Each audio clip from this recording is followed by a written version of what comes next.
Dr. Tarab Rai from Franklin.DentalCare and Dentures here. I wanted to talk to you guys about emergency treatment today because a lot of people have been wondering, hey, why is it that my teeth are hurting?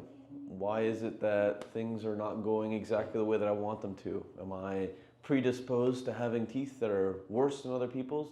And I'm here to dissolve some of these myths. So yes, there is a tendency for those that have genetic inheritance, where we have parents or grandparents or brothers or sisters that have weak enamel or have the outer layer not as mineralized to have dental problems. The vast majority of people, however, do not fall in this category. I will also say that if you had a lot of cavities at the age of 4 years old, chances are you're going to have a lot of cavities growing up. And that's a study done that dedicated the effects of eating a lot and the effects of essentially cavities and periodontal disease to be correlated with the bacterial composition in our mouths. So that doesn't change that much over the course of our lives. It does change probably on the habits that we have, the things that we eat, the people that we decide to spend our relationship time with, and the whole tendency to have problems with dental care at childhood generally tend to relate with a tendency to have problems with dental care in the future. So if you knew you had a lot of fillings when you were young, if you knew you lost teeth, or if you knew that there were dental issues, not placing the jaws and ortho, meaning teeth movement, but those other things, then it's your paramount responsibility to start taking care of your mouth more than perhaps other people do consistently. Now, when it comes down to a dental emergency, the questions that I usually go through with my patients are quite simple. First and foremost, are you in pain? If the answer is yes, okay. What type of pain is it? Now, the types of pain can be throbbing. It can be something that's sharp only sometimes. It can be a dull kind of ache over time. So all of these are indicators that there is something wrong with a tooth. Now, there's a variety of different things that can be wrong with a tooth. So then my follow-up question is, okay, what causes this pain? And usually people say to me something, they either say, okay, it hurts when I'm biting. They either say it hurts when it's hot and cold, or they say that it hurts all the time just randomly, which in dentistry we call spontaneous pain. And spontaneous pain that wakes you up in the middle of the night is a firm indicator that the pulp in one of your teeth has been infected. I always say to people that if you are at that level of pain, to get it resolved as quickly as possible, because there's a drastic change in lifestyle that follows, right? So if you can't go to sleep at night, if you randomly are feeling like someone is punching you in the face or jabbing you with something sharp in your face, I don't see that being a reasonable mental state to make any decisions in, to actually follow through with responsibilities in life. So I say, whenever you can, if that situation is arising, go and get it dealt with. And there's a couple different ways. It all depends on the amount of decay, the amount of bacteria that have invaded your tooth. But if it's a small infection that's going directly to the pulp chamber, chances are you can get a root canal. Root canals are basically, we take out the soft nerve tissue of a tooth and we replace it with some inert material. On an x-ray, the center line of a tooth looks white after we finish a root canal. The philosophy behind a root canal is basically, if we get rid of where the bacteria have infected and the part that essentially gives the tooth sensation, then we can eliminate that infection source so that you can go back to normal function. And a root canal done well will last you the entirety of your life. Whenever you get a root canal, it is very, very, very important to get a crown on it. So that's a porcelain ceramic thing that basically we take away the enamel layer of a tooth and put that porcelain ceramic thing to hold the entire thing together, the crown of the tooth together. When done well, that can last the entire life. I'm telling you, if you are in emergency, if you are in pain, that it's a lot worse in your head. Getting the issue resolved takes you about 15 minutes of your life and maybe a chunk of change, but it will drastically change your quality of life when you get that resolved. It will give you a sense that you can actually put things together and actually take care of the responsibilities that you have that are larger than that one tooth. So, or two teeth or three teeth or whatever it is, it's much worse in your head, and moving forward in life requires us to embrace things that have happened before. So it's kind of a necessary part of things. Other dental emergencies can be along the lines of, what's up, Jade? Along the lines of a broken tooth. Say there's some sort of trauma, car accident, someone's fallen off a bike, whatever. Similar things apply. And the reason is because the treatment modality is going to come down to whether or not your pulp tissue is pulp and affected in some way. Whether or not it's been breached, whether or not enough of the tooth broke off to where pulp tissue is exposed.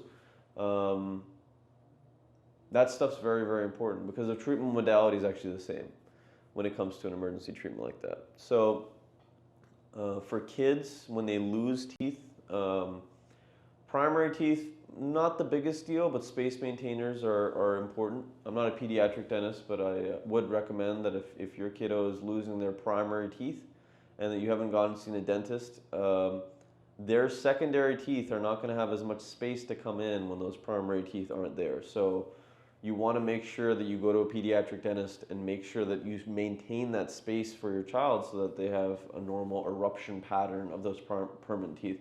For those of you that don't know, we have two sets of teeth in life.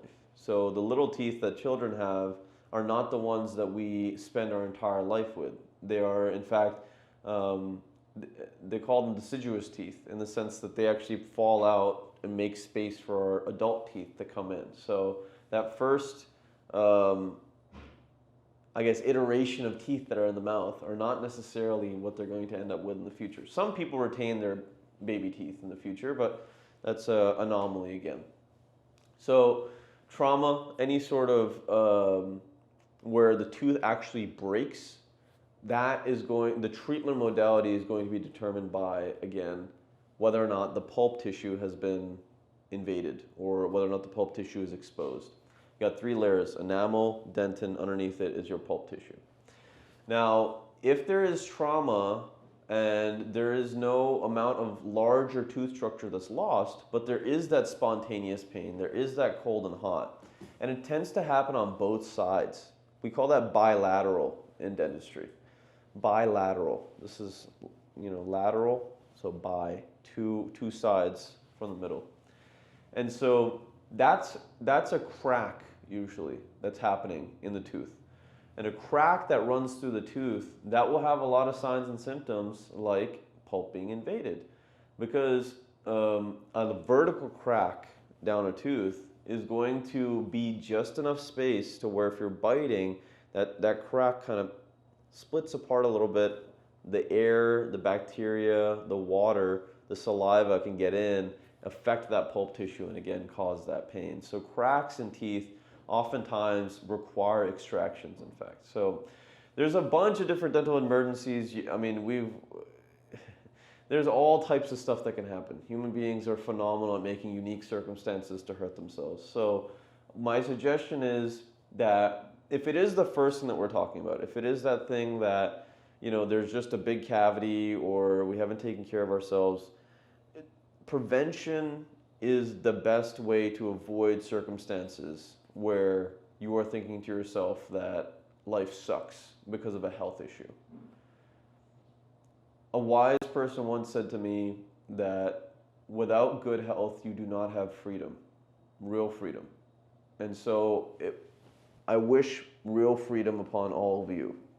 Try to take care of yourselves. Try to do it the best way possible.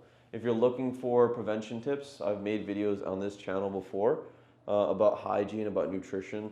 They're really cheesy, hopefully entertaining, but super, super impactful knowledge, and I hope you get something out of it. If you're in a dental emergency, give us a call at Franklin.DentalCare and Dentures for you. We take CareSource. We take most Medicaid plans. So just let us know. Usually that first emergency appointment goes something like, okay, you come in, you tell me what's going on.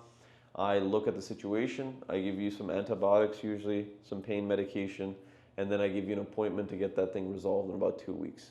The reason that I give the antibiotics and the pain medication is because the antibiotics, oftentimes when people have larger infections, will actually soothe that bacterial load, easier to get them numb during their appointment.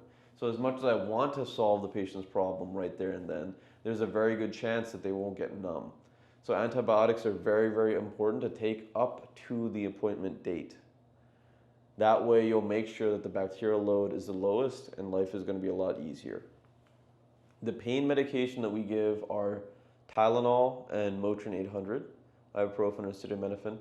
And the idea behind that is when taken in rotation, they actually produce a sedative effect that's about as good as some of those higher scheduled drugs. So in my experience, depending on people's pain tolerance or depending on their use of drugs in the past, most of the time Motrin and Tylenol will serve just fine. So if you want to prevent some of that pain, that's a really useful combination of drugs to use. But obviously speak to your physician to see if you're allergic to anything and make sure that everything is okay. But again, just having a good relationship with a close by dentist, one that can take you in like us in 2 weeks, 3 weeks, is very, very important if you have had dental issues when you were younger. When you were younger, if you had dental issues, there's a very good chance that you'll have dental issues as you grow. Now, that doesn't mean you can't prevent it, but your likelihood is higher. So I would recommend having a consultation, at least some x-rays, just have a look at what's going on. Having a clear picture is usually a good way to proceed. So anyway, if you have any questions, leave them in the comments below about emergency treatment, about Franklin Dental Care and Dentures, about the things that we do. No problem at all. My name is Dr. Tarab Rai from Franklin Dental Care and Dentures. I hope to serve you soon. You take care of yourself, okay? Peace.